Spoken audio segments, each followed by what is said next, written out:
देखो Kirchhoff junction law हम पढ़ रहे हैं। किरचॉफ जंक्शन लॉ में हमने क्या कर दिया, ये देख लिया कि सर्किट सॉल्व कैसे करना है। नेक्स्ट हमें क्या करना है, देखना है किरचॉफ के एप्लीकेशंस, और उनमें one of the best application है कि अनबैलेंस्ड व्हीटस्टोन ब्रिज को हम क्या कर सकते हैं, सॉल्व कर सकते हैं। पहले समझेंगे प्रॉपर तरीके से, उसके बाद हम क्या करेंगे, नोट करेंगे, है ना। तो हम यहां पे देख रहे हैं सॉल्विंग अनबैलेंस्ड व्हीटस्टोन ब्रिज।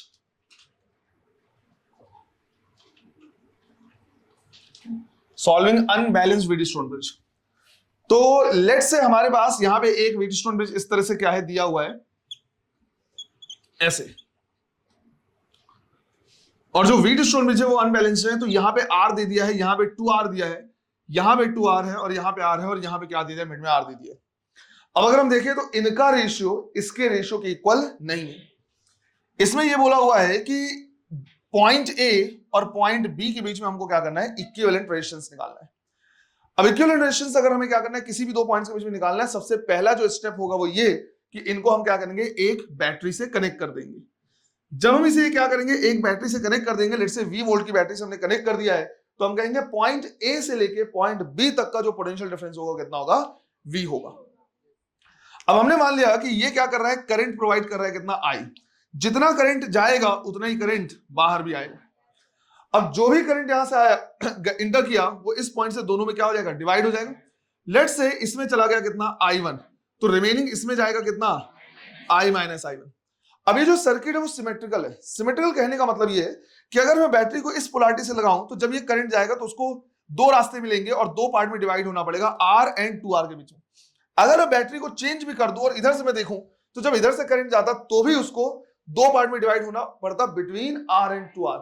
इसको हम बोल रहे हैं जो सर्किट है वो कैसा है, सिमेट्रिकल है ना। दोनों साइड से देखें तो दोनों साइड से बिल्कुल क्या है, सेम दिख रहा है, और करंट को R और 2R में डिवाइड होना पड़ रहा है। और कैसे डिवाइड हुआ है, एक में गया है I1 और दूसरे में गया है क्या, I माइनस I1। तो जिसमें जितना करंट इंटर करेगा उससे उतना ही करंट बाहर भी निकलेगा।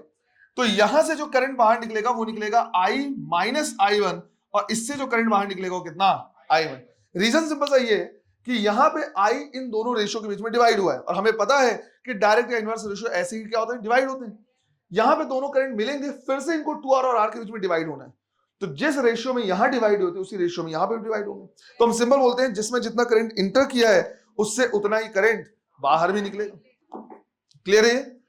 अब यहां पे एक और करंट ये वाला रह गया। हमने मान लिया कि लेट से इसमें करंट इंटर किया कितना, I डैश। हमने अज्यूम कर लिया कि इसमें जो करंट इंटर किया कितना किया, I डैश किया। लेकिन अब मेरे पास बहुत सारे अननोन हो रहे हैं, तो मैंने सोचा एक काम करते हैं, पहले I डैश को रिमूव करते हैं। यहां से I डैश को रिमूव करने के लिए ये जो जंक्शन है, लेट से मैंने बोल दिया जंक्शन X है, यहां पे मैं क्या कर रहा, किरचॉफ जंक्शन लॉ अप्लाई कर रहा। तो हमने यहां लिखा on applying Kirchhoff junction law at junction X, और हम कहेंगे कि भाई जंक्शन X में जितना करंट आ रहा है उतना ही करंट जाएगा भी। तो आने वाला करंट क्या दिख रहा है मुझे, I1। हमने बोला इनकमिंग करंट है I1, और आउटगोइंग करंट है क्या, I dash plus I minus I1। यहां से अगर मैं I डैश की वैल्यू निकालूं तो ये इधर आ जाएगा, साइन चेंज हो जाएगा, तो ये हो जाएगा प्लस I1 और ये हो जाएगा माइनस I। तो I1 और I1 कितना, 2I1 माइनस I। तो मैंने I डैश की वैल्यू क्या कर ली, निकाल दी। और I डैश जो वैल्यू निकाला है मैंने यहां पे, मैं इसको I डैश यहां रहने दे रहा, यहां पे लिख दे रहा 2I1 माइनस I, ये लिख दिया मैंने। अब पूरे सर्किट में जो करंट दिख रहा है मुझे, वो या तो I1 के टर्म में है या फिर I के टर्म में। पर यहां से मैं ये भी चाहता हूं कि I1 को भी मैं क्या कर दूं, हटा दूं। I1 को भी मैं हटाना चाह रहा हूं। तो I1 को हटाने के लिए अब मुझे किरचॉफ वोल्टेज लॉ लगाना पड़ेगा। तो कोई एक लूप में पकड़ सकता हूं, लेट्स से इसको मैंने पकड़ लिया, और इसमें मैं क्लॉकवाइज लिखना शुरू कर रहा है, स्टार्टिंग फ्रॉम दिस, ये पॉइंट। तो अब हम यहां पे क्या कर रहे हैं, लिख रहे हैं on applying Kirchhoff voltage law in loop ए। अगर लूप ए में हम क्या करें, किरचॉफ वोल्टेज लॉ अप्लाई करें, तो यहां से हम लिखेंगे, अगर ऐसे देखें तो हम लिखेंगे I1 R, है ना, क्लॉकवाइज घूम रहे हैं, तो हम लिखेंगे I1 R।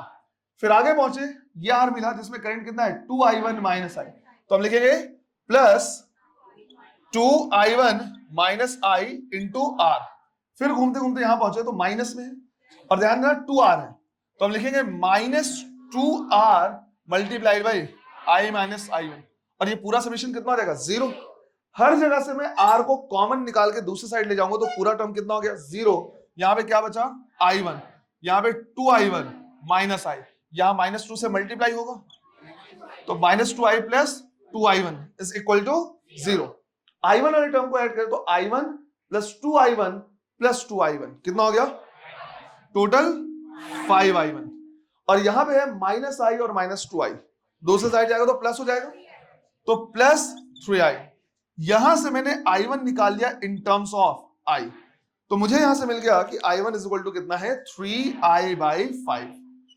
अब जब मुझे ये मिल गया i1 भी मिल गया मुझे i के टर्म में, तो इसी सर्किट को मैं फिर से एक बार रीड्रॉ कर रहा हूं।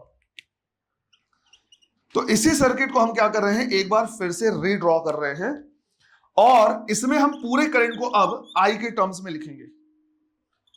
जितने भी करंट हैं उन सबको हम क्या करेंगे i के टर्म्स में लिखेंगे। ऐसे ये V वोल्ट की बैटरी है इस तरह से, ये हमारा R है, ये 2R, ये 2R था, ये R और ये कितना है R। हमने कहा कि इस सर्किट में I करंट इंटर कर रहा है और I करंट लीव हो रहा है।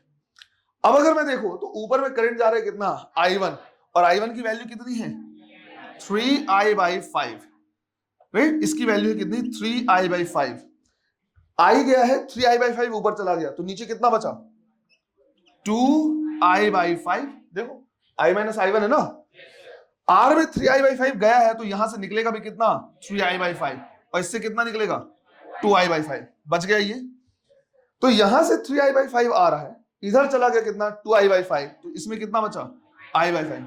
अगर वो नहीं समझ में आए तो यहां पे 2i1 - i, यहां पे i1 की वैल्यू पुट कर लो, वो खुद कितना आ जाएगा i1/5 आ जाएगा।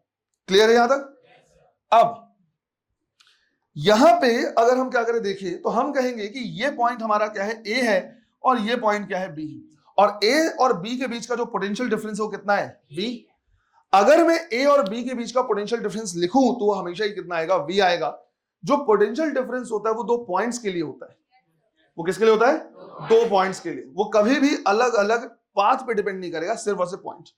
अब मैं A से B तक जा रहा हूं, अब मैं A से B तक कैसे भी जा सकता हूं, मैं चाहूं तो इस पाथ से जाऊं, जब मैं ऐसे जाऊंगा तो पहले मिलेगा R और एक मिलेगा 2R, बस दो रेजिस्टेंस मिलेंगे। मैं चाहूं तो ऐसे जाऊं और इस तरह से जाऊंगा तो R मिलेगा, फिर R मिलेगा, फिर R मिलेगा। मैं चाहूं तो इस तरह से जाऊं, मैं चाहूं तो ऐसे जाऊं, किसी भी तरीके से तुम जाओ तो 2-3 बार घूम लो फिर वापस जाओ। जितने बार भी कैसे भी जाओ, कैसे किसी भी टाइप से A और B का पोटेंशियल डिफरेंस हमेशा कितना होगा V के बराबर। अगर कभी ऐसा होगा कि घूम के वापस आओगे तो वही टर्म क्या हो जाएगा माइनस में हो जाएगा, राइट। वही टर्म जो होगा वो क्या होगा माइनस में हो जाएगा। क्लियर है ये। अब हमको क्या करना है, यहां पे देखना है हम यहां से A से लेके कहां तक जा रहे हैं B तक जा रहे हैं। अब हमें क्या करना है देखना है कि किस रास्ते से जाना है, तो हम कैसे भी रास्ते से जा सकते हैं, कोई फर्क नहीं पड़ रहा। हम यहाँ पे सिंपल A से जा रहे हैं, पहले R के, फिर 2R और फिर B पहुंच जा रहे हैं। इस रास्ते से हम जा रहे हैं सबसे सिंपलेस्ट तरीके से। क्लियर है ये। और A से B तक का हम क्या करेंगे पोटेंशियल डिफरेंस लिखेंगे। जब A से B तक का पोटेंशियल डिफरेंस लिखेंगे तो मुझे मिलेगा क्या, एक R मिलेगा जिसमें करंट कितना है 3i/5, तो पोटेंशियल डिफरेंस कितना हो जाएगा 3ir/5, ये मिल जाएगा। फिर जब मैं यहां से जाऊंगा तो मुझे मिलेगा 2R जिसमें करंट कितना फ्लो रहा है 2i/5, मल्टीप्लाई करेंगे तो ये हो जाएगा 4ir/5, और ये पोटेंशियल डिफरेंस कितना होगा V के बराबर। इनको मैं ऐड कर दूं तो कितना हो गया 7ir/5 V, इक्वेशन नंबर 1। ये हमने इक्वेशन नंबर 1 मान लिया। अच्छा, मैं ये निकालना चाह रहा हूं कि A और B के बीच में R इक्विवेलेंट कितना होगा, राइट, इक्विवेलेंट रेजिस्टेंस कितना होगा।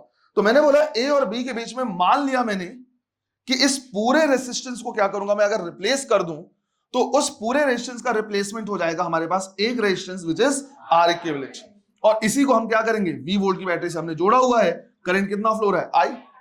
मैं इसके लिए अगर पोटेंशियल डिफरेंस लिखूं तो मैं लिखूंगा I into R equivalent is also equal to V। तो मैंने लिखा I into R equivalent is also equal to V। Equation number 2। हमें पता है दोनों इक्वेशन क्या है सेम है, तो मैं यहां से दोनों को इक्वेट कर सकता हूं। मैं लिखूंगा I R equivalent is equal to 7ir/5, I से I कैंसिल और हमें मिल जाएगा R equivalent is equal to 7r/5। Kirchhoff junction law and Kirchhoff voltage law की हेल्प से हम क्या करते हैं, इस तरह से निकालते हैं कुछ। समझ में आया ये। इस तरह से हमको क्या करना होता है, सॉल्व करना होता है। बन जाएगा, कर लोगे, चलो नोट करो। देखो इसी में तुम्हारा एक होमवर्क क्वेश्चन है, बिल्कुल इसी पैटर्न का, तुमको क्या करना है वो सॉल्व करना है ना, बिल्कुल प्रैक्टिस कर लेना कि किस टाइप से सॉल्व करना है। अनबैलेंस्ड वेट स्टोन ब्रिज दिया हुआ है इस तरह से, ये दिया है R, ये दिया है 2R, ये 2R दिया है, ये R है, बट जो मिडिल वाला इससे पहले हमने R लिया था, अब उसकी जगह पे हम क्या ले रहे हैं 2R ले रहे हैं। ये पॉइंट A है और ये पॉइंट क्या है B है। तुम्हें A और B के बीच में क्या करना है, R इक्विवेलेंट निकालना है। तो R equivalent between A and B, ये तुमको क्या करना है निकालना है। इसको एक बार क्या करना है सॉल्व करना है किससे, किरचॉफ लॉ से, जंक्शन एंड वोल्टेज को क्या करना है अप्लाई करके। क्लियर है, ये तुम्हारा क्या रहेगा होमवर्क रहेगा। बट कंपटीशन में जब हम क्या करेंगे, इस तरह के अनबैलेंस्ड वेट स्टोन ब्रिज अगर आएंगे तो हम उनको कभी भी किरचॉफ जंक्शन से सॉल्व नहीं करेंगे, क्योंकि प्रोसेस कैसा है, काफी लेंथी है। इसको हम क्या करेंगे, यूज करेंगे स्टार डेल्टा थ्योरम। अब हमें क्या करना है समझना वही, बट मेरा रिकमेंडेशन ये है कि एक बार इसको सॉल्व कर लेना किरचॉफ जंक्शन से भी। क्लियर है, क्योंकि ऐसा नहीं है कि किरचॉफ जंक्शन या वोल्टेज कहीं अप्लाई ही नहीं करना पड़ेगा, अप्लाई कई बार करना है, अलग अलग जगह पे करना है। तो अच्छे क्वेश्चन प्रैक्टिस करे रहोगे तो इजी क्वेश्चन तुमसे क्या हो जाएंगे, बन जाएंगे। उसके बाद हम यहां पे क्या कर रहे हैं, देख रहे हैं स्टार डेल्टा थ्योरम, और जो क्वेश्चन हमने क्या किया सॉल्व किया है उसको वेरीफाई करेंगे उसी से कि वही आंसर आ रहा है या नहीं आ रहा है। ठीक है, यही काम तुम्हारा रहेगा। एक बार तुम इसको किरचॉफ जंक्शन से क्या करोगे, सॉल्व करोगे, और स्टार डेल्टा से क्या कर लोगे, वेरीफाई करोगे, तो दोनों चीजें तुमको समझ में आ जाएंगी। क्लियर है ये, ठीक। तो नेक्स्ट हम क्या कर रहे हैं, यहां पे देख रहे हैं star delta theorem. Star delta theorem, अगर हमारे पास मान लो क्या है, 3 रेसिस्टेंस है, तो 3 रेसिस्टेंस के कॉम्बिनेशन से हम क्या करते हैं, 2 फॉर्म बनाते हैं, एक स्टार फॉर्म कहलाता है और दूसरा डेल्टा फॉर्म कहलाता है। अगर कहीं पे स्टार फॉर्म है तो स्टार फॉर्म बेसिकली हमको इस तरह से देखने मिलेगा। इस तरह के अगर 3 रेजिस्टेंस लगे हुए हैं, या फिर इसी को हम थोड़ा सा क्या करते हैं, ऐसे पकड़ के ऊपर उठा दें, तो ये इस तरह से हमें दिखने लगेंगे, ऐसे। तो इस तरह का जो फॉर्मेशन होता है 3 रेजिस्टेंस का, इसको बोलते हैं क्या, स्टार फॉर्म। टी शेप होता है, स्टार शेप होता है, या वाई शेप बोलते थे इसको। इसी तरह से दूसरा हमारे पास होता है क्या, डेल्टा फॉर्म। डेल्टा फॉर्म अगर कहीं पे देखेंगे तो हमें ये इस तरह से दिखेगा, 3 रेसिस्टेंस ऐसे यहां पे दिखेंगे लगे हुए, है ना, ऐसे 3 रेजिस्टेंस हमें दिखेंगे इस तरह का। या फिर यही जो हमें क्या कहे दिखेगा, वो इस तरह से भी दिख सकता है, ऐसे भी। ये दोनों क्या है, बेसिकली सेम है, क्योंकि इन 2 पॉइंट्स के बीच में कोई रेजिस्टेंस नहीं है, तो हम ऐसे ही मान के चलेंगे कि दोनों पॉइंट आपस में कनेक्टेड है। तो 3 रेजिस्टेंस अगर इस तरह से ट्रायंगल के टाइप में कनेक्टेड हो, ये भी ट्रायंगल शेप ही कहलाएगा, देखने में भले कैसा दिखे, क्योंकि यहां पे कोई रेजिस्टेंस नहीं है, तो मतलब ये कि ये दोनों पॉइंट एक साथ कनेक्टेड, ये कहलाता है क्या, डेल्टा फॉर्म। अब हमें क्या करना है, यहां पे देखना है कि एक फॉर्म को दूसरे फॉर्म में कैसे कन्वर्ट करना है। हमारा काम डेल्टा को स्टार में कन्वर्ट करने से चल जाएगा, स्टार को डेल्टा में कन्वर्ट करने की जरूरत नहीं पड़ेगी, हालांकि हम देख लेंगे कैसे करते हैं, लेकिन हमारा काम डेल्टा को स्टार में कन्वर्ट करने से चल जाएगा। तो हम यहां पे क्या कर रहे हैं, देख रहे हैं delta two star conversion, delta two star conversion, कि डेल्टा फॉर्म को स्टार में कैसे कन्वर्ट करना है। तो लेट्स से यहां पे हमारे पास क्या है, एक इस तरह का डेल्टा फॉर्म में कोई सर्किट है, और मैं ये चाह रहा हूं कि मैं इसे क्या कर सकूं, रिप्लेस कर सकूं। यहां पे 3 रेजिस्टेंस लगे हुए हैं, लेट्स से ये रेजिस्टेंस है A, ये है B, ये है C। इन तीनों को रिप्लेस करके, समझ में आया, इसका मतलब है जब हम क्या करेंगे, इसके जगह पे स्टार फॉर्म लगाएंगे, तो इन तीनों को क्या करेंगे, हटा देंगे, रिप्लेस कर देंगे। तीनों को रिप्लेस करके जब हम स्टार फॉर्म लगाएंगे, तो वो जो स्टार फॉर्म होगा वो इन 3 पॉइंट्स के बीच में लगेगा। तो पहला रेजिस्टेंस लगेगा यहां पे, दूसरा रेजिस्टेंस लगेगा यहां पे, और तीसरा रेजिस्टेंस लगेगा यहां पे, ऐसे। अब ये जो 3 रेजिस्टेंस है, इनकी वैल्यू मुझे निकालनी पड़ेगी। तो लेट्स मैंने इसको मान लिया क्या, P, इसे मान लिया मैंने Q, और इसे मान लिया मैंने R। अब मुझे P, Q और R की वैल्यू क्या करनी, निकालनी है। तो जब हम यहां पे क्या करेंगे, P की वैल्यू निकालेंगे, तो हम देखेंगे उसके अगल बगल में कौन लगे हुए हैं। तो A और B लगा हुआ है, तो हम यहां से लिखेंगे A into B divide by A plus B plus C, ऐसे। इसी तरह से अगर मुझे Q की वैल्यू निकालनी है, तो Q के अगल बगल में कौन है, A और C, तो हम लिखेंगे क्या, A into C divide by A plus B plus C। And further इसी तरह से अगर हमें R निकालना है, तो R का बगल में B और C लगे हुए हैं, तो B into C divide by A plus B plus C। ऐसे हम क्या कर सकते हैं, कन्वर्ट कर सकते हैं डेल्टा को स्टार में। और ये हमारे लिए इंपॉर्टेंट है, इससे हम अपना क्या कर लेंगे, क्वेश्चन जो भी रहेगा वो सॉल्व कर लेंगे। फर्दर अगर हमें क्यूरियोसिटी है और हम स्टार को डेल्टा में कन्वर्ट करना चाहें, हो सकता है कभी सर्किट में ऐसे फंस जाओ कि वो स्टार फॉर्म जो उससे समझ ही नहीं आया, तो तुम चाहो तो किसी भी टाइप के में स्टार को डेल्टा में कन्वर्ट कर सकते हो। तो हम यहां पे देख रहे हैं star to delta conversion, star to delta conversion. तो लेट से हमारे पास क्या है, एक इस तरह का स्टार फॉर्म पहले से दिया हुआ है ना, इस तरह का स्टार फॉर्म दिया हुआ है, और मैंने बोला ये है ए, ये है बी और ये है सी। इन तीनों को रिप्लेस करके मैं यहां पे क्या करना चाह रहा हूं, डेल्टा फॉर्म निकालना चाह रहा हूं। तो जो डेल्टा फॉर्म लगेगा वो इन तीनों पॉइंट्स के बीच में लगेगा। तो इन तीनों पॉइंट्स के बीच में हम क्या करेंगे, इस तरह से अपना डेल्टा फॉर्म लगा देंगे, ऐसे ऐसे। अब मुझे क्या करना है, इन तीनों की वैल्यू निकालनी है। तो P, Q और R की वैल्यू मुझे क्या करनी है, फाइंड आउट करनी है।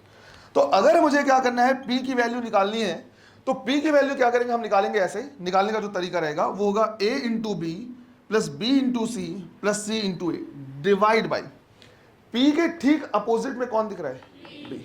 तो डिवाइड बाई क्या कर देंगे, B कर देंगे, ऐसे। इसी तरह से अगर मुझे Q निकालना है तो ऊपर में अभी भी सब कुछ सेम रहेगा, A into B plus B into C plus C into A divide by Q के ठीक अपोजिट में कौन दिख रहा है, C, है ना। Q यहां लगा हुआ है, इसके अपोजिट वाला जो आर्म दिख रहा है वो दिख रहा है C, ऐसे। और इसी तरह से R की वैल्यू निकालनी है, तो again A into B plus B into C plus C into E divide by R कहां गया, ये इसके ठीक अपोजिट में कौन है, A, ऐसे। क्लियर है ये? तुम चाहो तो इसको कैपेसिटर के लिए अप्लाई कर सकते हो, लेकिन कैपेसिटर के लिए ठीक उल्टा।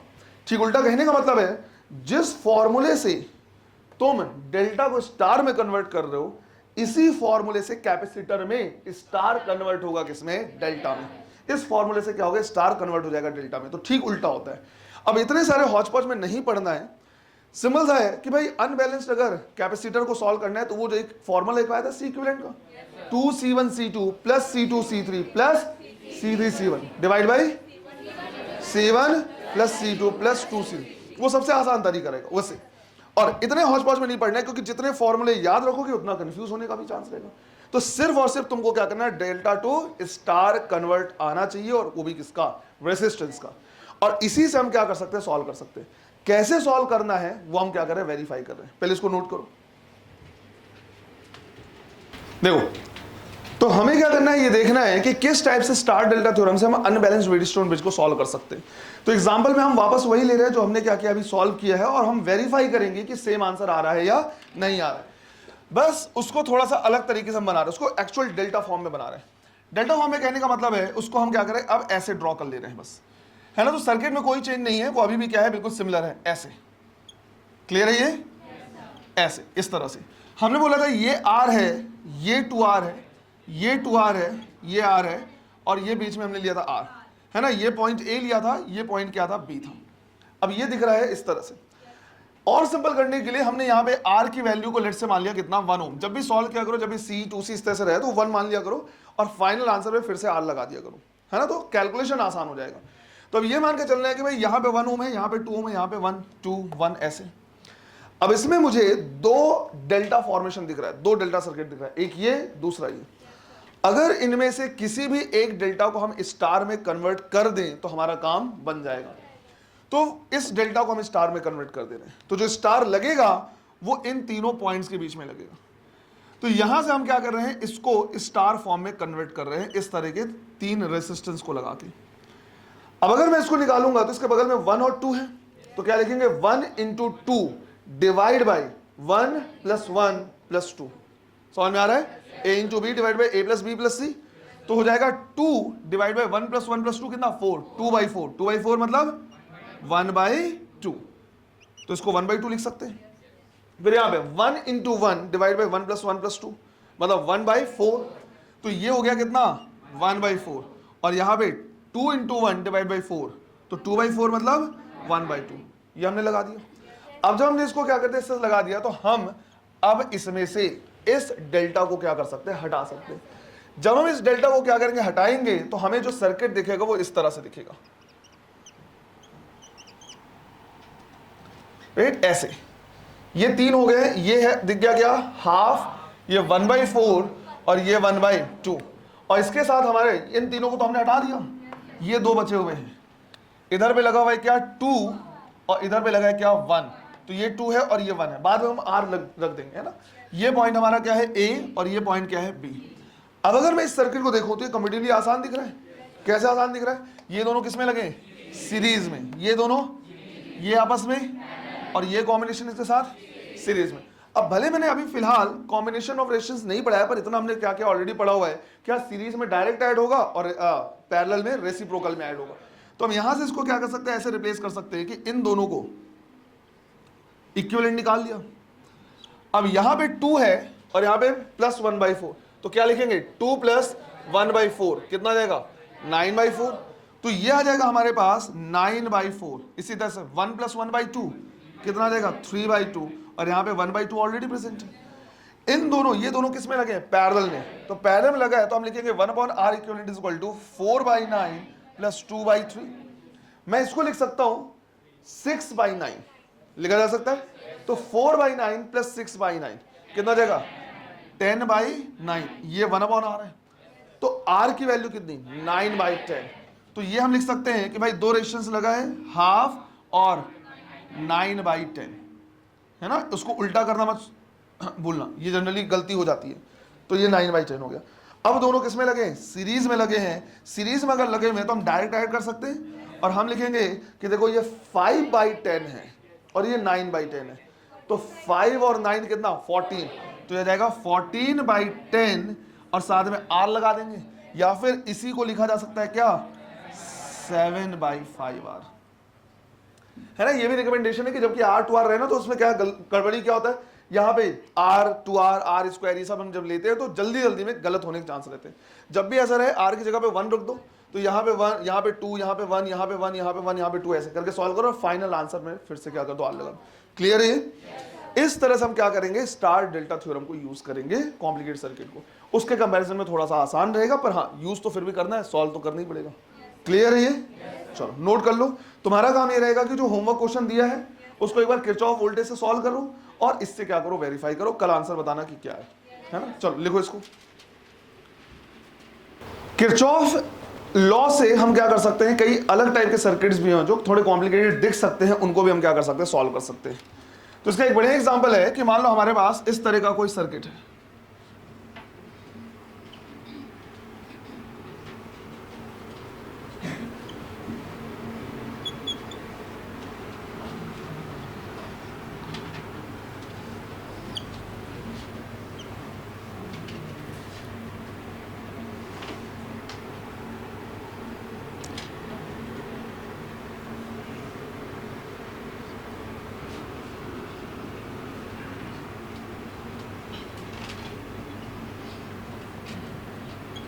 ऐसे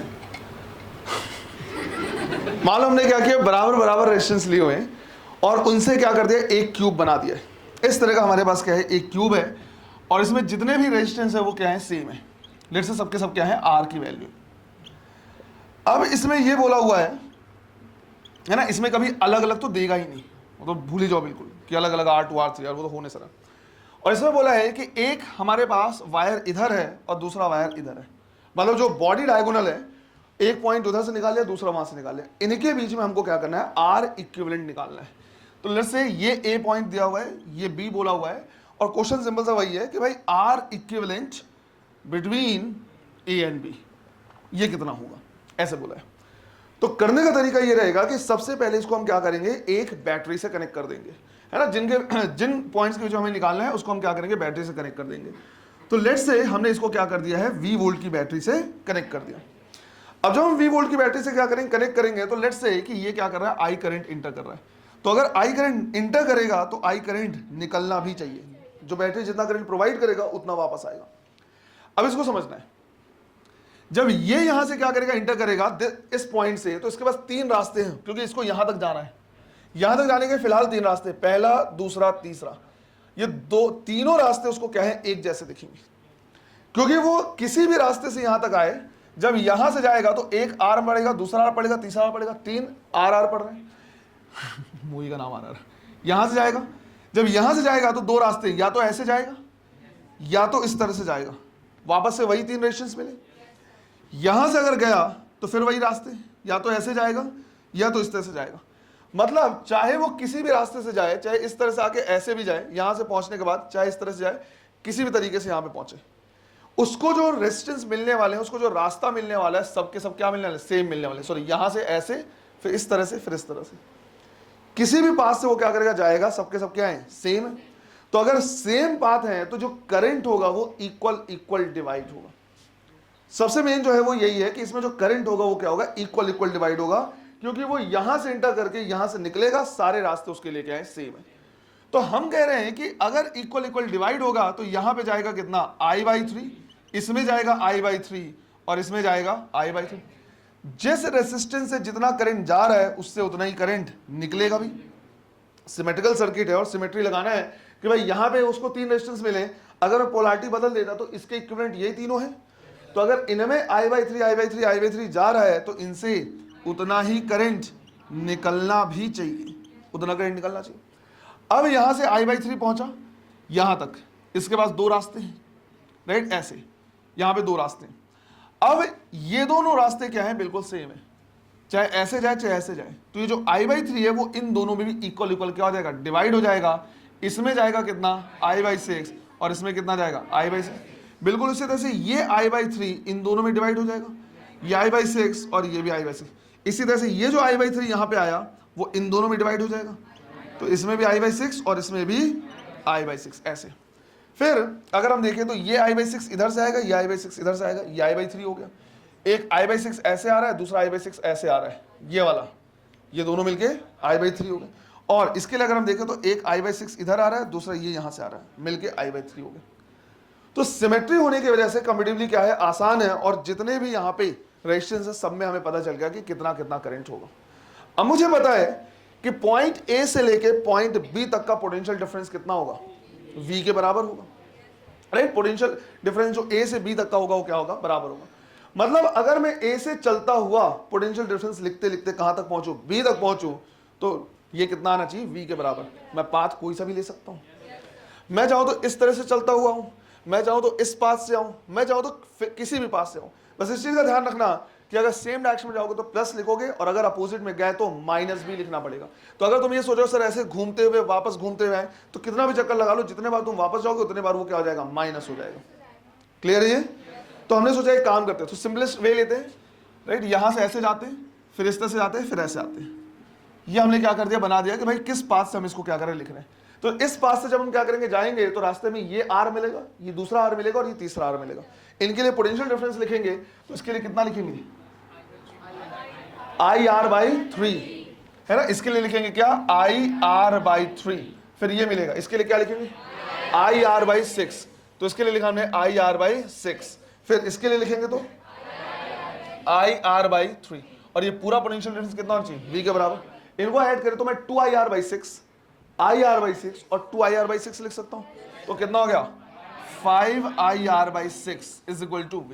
इक्वेशन नंबर 1। मैं A और B के बीच में R इक्विवेलेंट निकालना चाहता हूं। तो मैंने मान लिया कि इस पूरे का जो R इक्विवेलेंट हम क्या कर रहे हैं, लिख दे रहे हैं ऐसे। इस पूरे को एक रेसिस्टर से वो कर दे रहे हैं, रिप्लेस कर दे रहे हैं, और रेजिस्टेंस कितना है, R इक्विवेलेंट। और ये कितने वोल्ट की बैटरी से लगा है, V से, और करंट कितना फ्लो हो रहा है, I। इसके लिए अगर मैं लिखूंगा तो क्या लिखूंगा, IR equivalent is equal to V। तो इसके लिए हम लिखेंगे IR equivalent is equal to V। Equation number 2।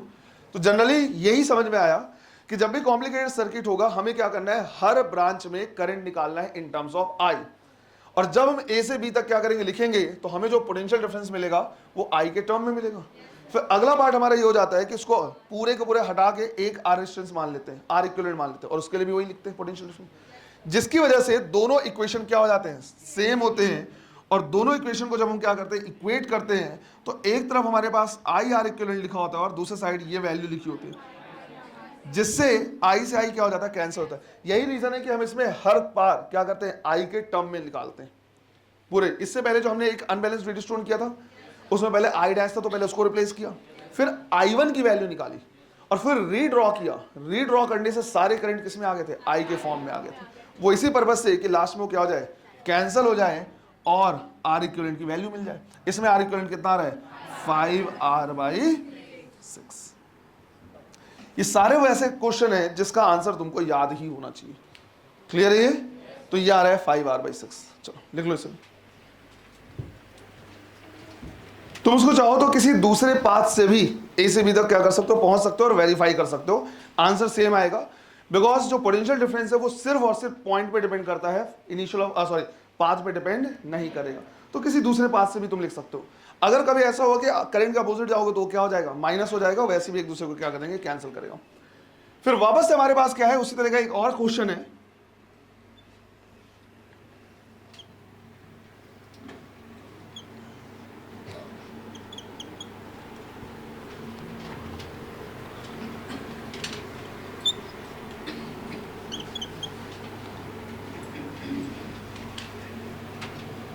है ना, सर्किट सेम है, सर्किट तुम ड्रॉ कर सकते हो।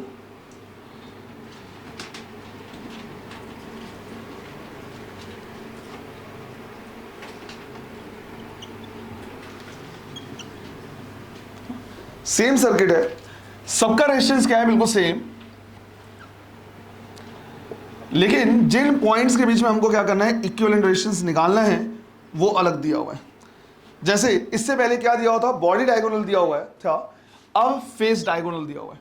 बोला है इन दो पॉइंट्स के बीच में, ये ए है और ये क्या है, बी है, इनके बीच में आर इक्विवेलेंट निकालना है ना। तो क्वेश्चन है R equivalent between A and B, अब इसको निकालना है ना। तीसरा हो सकता है कि एक फेस से ऐसे एक साइड से जाए और दूसरे साइड से निकल जाए, बट वो नहीं बोलता है क्योंकि वो ओवर कॉम्प्लिकेटेड हो जाता है, करने को किया जा सकता है पर उसमें कुछ सिमेट्री नहीं होता, किसी भी टाइप से नहीं होता। किरचॉफ से हम क्या करते हैं, I1 ये सब करके निकालते हैं, उतना करने की जरूरत नहीं पड़ेगी। ये हमारे पास इस तरह से। अब जब ये दिया हुआ है तो सबसे पहला काम रहेगा, इसको हम क्या करेंगे, एक V वोल्ट की बैटरी से कनेक्ट कर देंगे।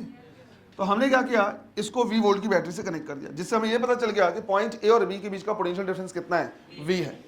अब हम ये कह रहे हैं कि भाई इधर से अगर I करंट इंटर करेगा तो इधर से I करंट निकलेगा भी। अब ध्यान रखना है, यहां से करंट को इंटर करना है और यहां से इसको क्या करना है, निकलना है, इस पॉइंट से निकलना है। इसके पास तीन रास्ते वहां तक जाने के, पहला रास्ता इस तरह से, दूसरा रास्ता ऐसे और तीसरा रास्ता यहां से घुमा फिरा के। इनमें से ये दो रास्ते क्या है, बिल्कुल सेम है, समझ में आ रहा है, ये दोनों रास्ते बिल्कुल सेम है, जबकि तीसरा रास्ता क्या है, अलग है। तो मैंने कहा कि अगर इसमें से I1 जाएगा तो इसमें भी I1 ही इंटर करेगा, राइट। तो इसमें से अगर I1 गया तो इसमें से भी क्या करेगा, I1 जाएगा, इसमें से कुछ और जाएगा। लेट्स से हमने बोल दिया कितना, I2, रिक्वायरमेंट नहीं है, सॉल्व करने की जरूरत नहीं पड़ेगी, डायरेक्ट हम कर सकते हैं इसलिए। अब यहां पे इसमें I1 और I1 इंटर किया है तो यहां से I1 निकलना चाहिए, यहां से I1 निकलना चाहिए। इसमें I2 इंटर किया है तो इससे I2 निकलना चाहिए, क्योंकि दोनों एक दूसरे सिमेट्रिकल है। मैं अगर बैटरी की पोलैरिटी चेंज भी कर दूं तो यहां जो रेजिस्टेंस है उसी का इक्विवेलेंट ये है, जो रेजिस्टेंस यहां पे है वही रेजिस्टेंस यहां पे है। समझ में आया है। तो यहां से I1 आ रहा है, इधर से निकल जा रहा है, यहां से I1 आया, इधर से निकल गया, ये आया I2, है ना। यहां I2 इंटर कर रहा है और यहां से I2 क्या हो रहा है, निकल रहा है।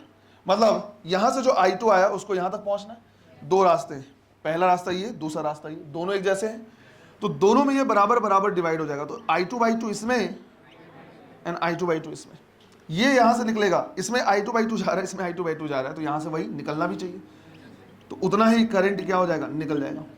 ध्यान से देखो, ये दो रेजिस्टेंस रह गए, इन दोनों रेजिस्टेंस में कोई करंट इंटर नहीं कर रहा। रीजन क्या रहा होगा, पोटेंशियल डिफरेंस सेम हो गया होगा, और पोटेंशियल डिफरेंस 0 हो गया होगा, या पोटेंशियल सेम हो गया होगा।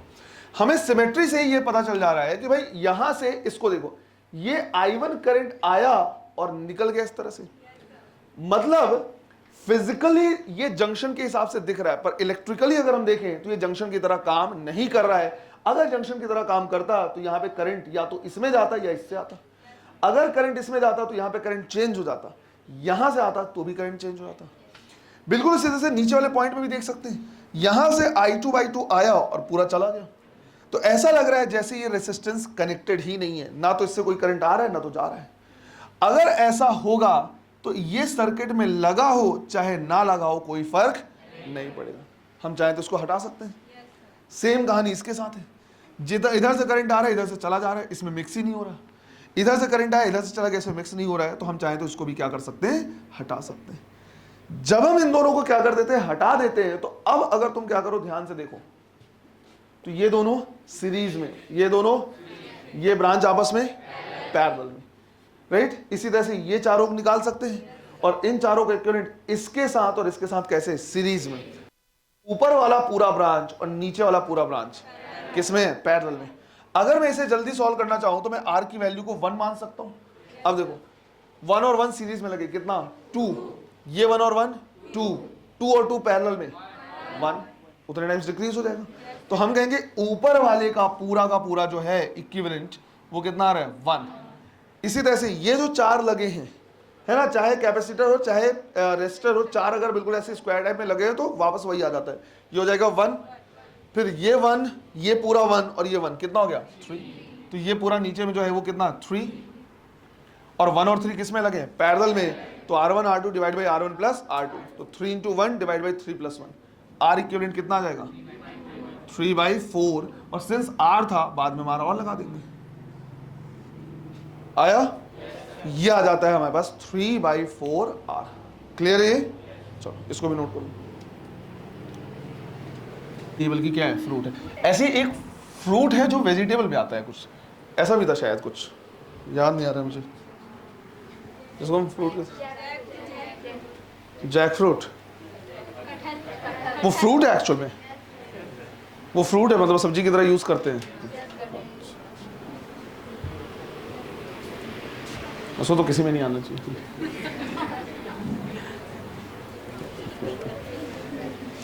तुम बायो वाले मुझे सिर्फ एक चीज बताओ, कुछ भी करके कैसे भी करके किसी तरह से सोयाबीन का डिसएडवांटेज निकाल सकते हैं क्या? उसको बैन करवाना है, उसको सब सब्जी मानना ही नहीं चाहिए मेरे हिसाब से। मतलब कुछ ना कुछ ऐसा होना चाहिए, कुछ ऐसा कि ये इससे इतना नुकसान हो रहा है, ऐसा हो रहा है, ऐसा, इसको बैन किया जाए। इतनी चीजें हम बैन कराते हैं, फालतू फालतू चीजें बैन करा दे रहे हैं। मैगी बैन हो गया था एक टाइम पे, सोयाबीन क्यों नहीं भाई? ये इतनी गंदी सब्जी, इतनी गंदी सब्जी, इसको सब्जी में क्यों रखा गया है? मतलब इसको खिलाना जुर्म होना चाहिए बिल्कुल। मतलब पेपर में आ जाएगा किसी मेस में सोयाबीन बने तो गुप्त सूत्रों से पता चला है कि इस मेस वालों ने 3 बच्चों को खिलाया सोयाबीन, छापा पड़ा, रंगे हाथों पकड़े गए सोयाबीन की सब्जी के साथ। कितना गंदा सब्जी, कितना अजीब सा। ऐसे तुम कभी देख लो बना हुआ, मतलब जैसे लाश की तरह तैर रही है ये सोयाबीन ऊपर में, और अगर सोयाबीन को मुंह में डाल लो तो खत्म ही नहीं हो रहा वो। पता नहीं क्या है, इतने तरीके से बना देते हैं लोग मसाले कि मतलब तुम चबाते रहो चबाते रहो चबाते, क्या खा रहा सोयाबीन आधे घंटे से, खत्म ही नहीं हो रहा है। मतलब मैं उसको ऐसे दबा दूं ना तो ऐसे पिचकारी जैसे निकलते मुंह से। खींचने के लिए कितना अच्छा, खींच के मारो, कुछ हेल्प करो यार, कुछ निकालो उसमें कि कुछ ऐसा कि ये बहुत ही ज्यादा खतरनाक है, इसको बैन कराया जाए। इसको तो सब्जी मेरे हिसाब से होना ही नहीं चाहिए। खाते ही क्यों है? ना टेस्ट आ रहा ना कुछ आ रहा उसमें, बाप रे बाप, इतना बेकार। मेरे को नहीं जीना यार 1 साल 2 साल ज्यादा, खत्म बात भाई, मैं 2 साल कम जी लूंगा।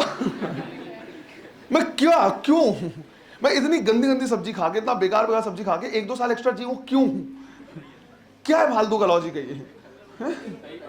इतना क्या?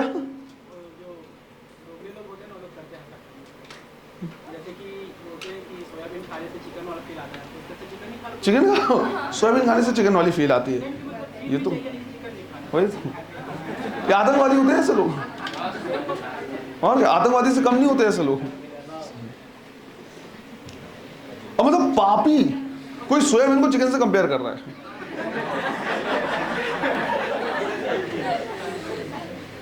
तो पाप नहीं पड़ेगा ऐसे लोगों?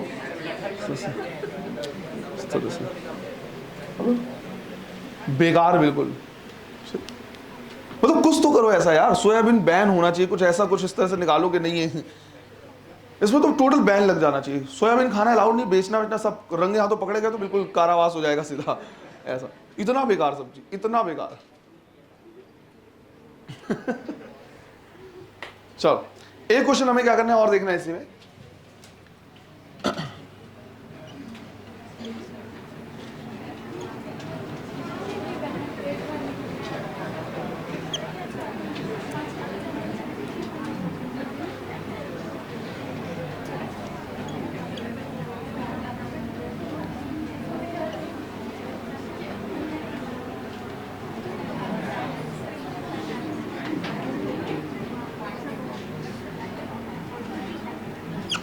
ऐसे इसमें जितने भी रेजिस्टेंस रखे हैं सबके सब क्या है, सेम है, ऐसे लगे हुए। हाँ रंगोली, रंग भर देना घर जाके इसमें, है ना। ये पॉइंट ए है और ये पॉइंट क्या है, बी। ए और बी के बीच में हमको क्या करना है, निकालना है आर इक्विवेलेंट, है ना। ये क्वेश्चन आया हुआ है और ये दूसरे टाइप से भी आया हुआ है कि इसके नीचे वाला पार्ट क्या कर दिया, गायब कर दिया था। तो सिर्फ अपर पार्ट इतने से लेके ऊपर तक ये वाला पार्ट भी आया हुआ है ना। तो तुम जाओगे खुद से क्या करना है, वो वाला पार्ट भी सॉल्व कर लेना है कि अगर नीचे का इतना पार्ट हम हटा दें तो रिमेनिंग का आर इक्विवेलेंट कितना होगा वो। तो क्वेश्चन वही बोला हुआ है, R equivalent between A and B. अब ये भी एक सिमेट्रिकल सर्किट है, ध्यान रखना, ये भी क्या है, एक सिमेट्रिकल सर्किट है। तो सबसे पहला काम क्या होगा, जिन पॉइंट्स के बीच में क्या पूछा है, रेजिस्टेंस पूछा हुआ है, आर इक्विवेलेंट पूछा है, वहां पे हम क्या कर देंगे, एक बैटरी लगा देंगे इस तरह से। तो यहां पे हमने क्या किया, V वोल्ट की बैटरी लगा दी। अब हम यहां पे क्या करेंगे, करंट को देखेंगे। तो यहां से करंट आएगा, इंटर करेगा अगर I, तो बाहर भी निकलना चाहिए कितना, I। अब सिमेट्री देखना है, यहां से जब हम क्या करेंगे, देखेंगे तो कुछ पार्ट ऊपर जाएगा, कुछ पार्ट इधर जाएगा, कुछ ये तीन रास्ते मिल रहे हैं। इनमें से कौन कौन सा रास्ते उसको सेम दिखेंगे, ऊपर वाला और नीचे वाला। इसका मतलब है अगर इसमें I1 इंटर किया तो इसमें भी I1 इंटर करेगा, पर इसमें कुछ और करंट इंटर करेगा, लेट से कितना, I2। मैं ठीक इसके जगह यहां आ जाऊं तो अगर मैं क्या करूं, इधर देखूंगा तो मुझे वापस से उसी तरह का दिखेगा। भाई जिस पाथ से जितना करंट जा रहा है उस पाथ से उतनी करंट आना भी चाहिए, क्योंकि अगर मैं पोलैरिटी रिवर्स कर देता तो इन तीनों रेजिस्टेंस के ही जैसा ये तीनों है। तो मैं बोलूंगा इसमें I1 जा रहा है तो इसमें से I1 निकलेगा, इसमें से I1 निकलेगा और इसमें से I2 निकलेगा, ऐसे। अब इतने से हमारा काम चल जाएगा। मैं ये देख रहा हूं कि यार यहां से I2 आया, कहने को ये जंक्शन है, पर इसमें कोई भी करंट का एक्सचेंज नहीं हुआ, क्योंकि करंट का एक्सचेंज होता तो यहां पे करंट कुछ और होता। तो ये ऐसे बिहेव कर रहा है कि यहां से करंट आया और ये सीधा चला गया, मतलब इस तरह से बिहेव कर रहा है जैसे ये बाकी दोनों से कनेक्टेड है ही नहीं। और जब ये ऐसा बिहेव कर रहा है कि बाकी दोनों से कनेक्टेड नहीं है, तो हम इसके साथ वैसा ही ट्रीट करेंगे, इसको यहां से क्या कर देंगे, हटा देंगे, और हम बोलेंगे कि ये कहने को फिजिकली दोनों क्या कनेक्टेड है, पर इलेक्ट्रिकली कनेक्टेड नहीं, और इनको हम हटा देंगे, ऐसे रिमूव करेंगे। जब हम इनको क्या कर देंगे, रिमूव कर देंगे, तो अब ये सर्किट सॉल्व किया जा सकता है। मुझे दिख जाएगा कि ये दोनों लगे सीरीज में, ये लगा इसके साथ पैरेलल में, ये आपस में सीरीज में, सेम कहानी नीचे के साथ है, और ये तीनों ब्रांच आपस में कैसे लगे हुए, पैरेलल में लगे हुए। इसके लिए प्लीज तुम दो डायग्राम जरूर बना लेना, प्लीज इस तरह मत करना, नहीं तो समझ में नहीं आएगा। पहला डायग्राम इस तरह से क्या करेगा, कनेक्टेड रहेगा, और दूसरे में ये लिख लेना कि बीच वाले से और ऊपर में, इनमें भी कोई करंट का एक्सचेंज नहीं होगा आपस में, क्योंकि सेम सर्किट है ना। तो ये करंट इधर से चला जाएगा, ये करंट इधर से चला जाएगा, तो हम यहां से इसको क्या कर देंगे, हटा देंगे। अब अगर सॉल्व करें तो आर सॉल्व नहीं करेंगे, आर की वैल्यू 1 ले रहे हैं, बाद में पुट कर देंगे। अब देखो जरा, बताओ मुझे, ये 1 और 1 2 और 1 2/3, R1 R2 divide by R1 plus R2, तो कितना हो गया, 2/3। 2/3 के साथ 2 और जोड़ दो, है ना। तो 2/3 प्लस 2 और करो, राइट, कितना हो जाएगा, 8/3। ये समझ में तो आया या एक एक करके बताओ। 1 और 1 2 हो गया, 2 और 1 2 इंटू 1 डिवाइड बाई 2 प्लस 1 2/3। 2/3 के साथ ये 2 सीरीज में जुड़ा हुआ है, तो 2/3 प्लस 2 8/3। पूरा ऊपर वाला सर्किट कितना है, 8/3। इसी तरह से पूरा नीचे वाला सर्किट भी 8/3 होगा, और मिड में कितना, 2, R और R2 हो गया। ये तीन किसमें लगे हैं, पैरेलल में। तो अगर मैं 1/R इक्विवेलेंट निकालूं तो मैं लिखूंगा क्या, 3/8 प्लस 1/2 प्लस 3/8। डिनोमिनेटर आएगा 8, 3 4 प्लस 3। तो R इक्विवेलेंट अगर देखेंगे तो उल्टा करेंगे, 8 डिवाइड बाई, और ये कितना हो गया 10, और साथ में R लगा देंगे, ये कितना हो जाएगा 4/5R। ऐसे तुमको जो करना है वो एक काम करना है, नीचे वाले पार्ट को हटा के सिर्फ ऊपर वाले पार्ट में, जब ऊपर वाला पार्ट सॉल्व करोगे तो ये हट जाएगा। जब ये हट जाएगा, क्योंकि एग्जाम में क्वेश्चन आया हुआ है तो उनको लिख लेना है, ये हट जाएगा तो एक को हटा देना, बाकी को सॉल्व कर लेना है। क्लियर। ये तीन हमने ऐसे क्वेश्चन सॉल्व किए जो जनरली क्या करता है, पूछता रहता है। इससे पहले जो हमने क्या किया, सॉल्व किया है, एक क्यूब है और बॉडी डायगोनल से हम क्या कर रहे हैं, आर इक्विवेलेंट निकाल रहे हैं। उसके लिए आया कितना, 4/5, सॉरी उसके लिए आया कितना 3/4, इसके लिए कितना आया 4/5, और पहले जो हमने सॉल्व किया था जिसमें बॉडी डायगोनल से ले रहे थे वो कितना 5/6। तो तुम चाहो तो अपना किसी तरह से ट्रिक बना सकते हो, 3/4, 4/5 और 5/6, यही आ रहे हैं आंसर। इससे पहले जो सॉल्व किया उसके लिए 3/4 आया, इसके लिए कितना है 4/5, और पहला क्वेश्चन जो आज हमने सॉल्व किया था उसके लिए 5/6, इस तरह से। क्लियर है ये? तो ये कुछ क्वेश्चन ऐसे हैं जो सिमेट्री से सॉल्व होते हैं या फिर किरचॉफ लॉ से सॉल्व होते हैं, और काफी जनरल टाइप के क्वेश्चन है। क्लियर है ये? तो कभी भी यहां से तुमको ध्यान रखना है कि किसी ब्रांच में अगर करंट नहीं जाए उसको हटा सकते हो।